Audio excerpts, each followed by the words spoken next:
इस कहानी को गौर से सुनिए। ये आपके जीने का तरीका बदल सकती है। एक बुजुर्ग महिला की मृत्यु हो गई। यमराज लेने आए। औरत ने यमराज से पूछा, आप मुझे स्वर्ग ले जाएंगे या नरक? यमराज मुस्कुराए और बोले, दोनों में से कहीं नहीं। तुमने इस जन्म में बहुत अच्छे कर्म किए हैं, इसलिए मैं तुम्हें प्रभु के धाम ले जा रहा हूं। बुजुर्ग औरत खुश हो गई, बोली, धन्यवाद, लेकिन मेरी आपसे एक विनती है। मैंने धरती पर स्वर्ग और नरक के बारे में बहुत सुना है। मैं एक बार दोनों जगह देखना चाहती हूं। यमराज बोले, ठीक है, तुम्हारे कर्म अच्छे हैं, इसीलिए मैं तुम्हारी इच्छा पूरी करता हूं। चलो, हम प्रभु धाम जाते हुए स्वर्ग और नरक भी देख लेंगे। दोनों चल पड़े। पहले पहुंचे नरक में। बुजुर्ग औरत ने वहां जोर जोर से लोगों के रोने की आवाजें सुनी। सब लोग दुबले पतले, बीमार और भूख से बेहाल दिखाई दे रहे थे। उसने एक आदमी से पूछा, तुम लोगों की हालत ऐसी क्यों है?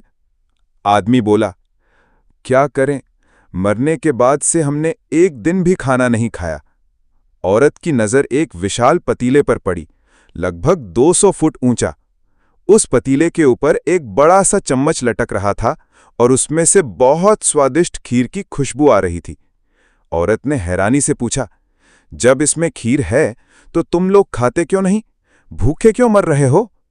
आदमी रोते हुए बोला, कैसे खाएं? पतीला इतना ऊंचा है कि कोई वहां तक पहुंच ही नहीं सकता। औरत को उन पर तरस आ गया।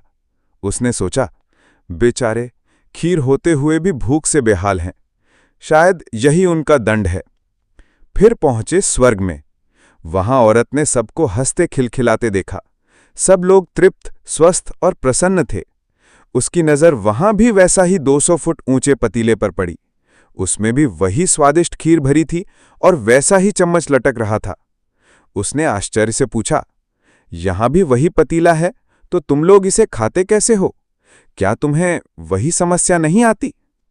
स्वर्ग के लोग मुस्कुराते हुए बोले, नहीं, यहां पेड़ पौधे, लकड़ियां और साधन सब ईश्वर ने हमारे लिए बनाए हैं।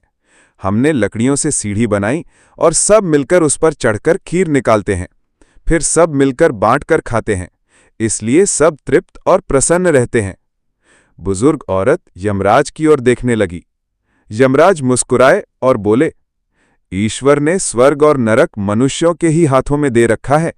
चाहो तो अपने कर्मों और सोच से नरक बना लो, और चाहो तो सहयोग और प्रेम से अपना जीवन स्वर्ग बना लो। ईश्वर ने हालात सबको समान दिए हैं, फर्क सिर्फ सोच और कर्म का है। धन्यवाद।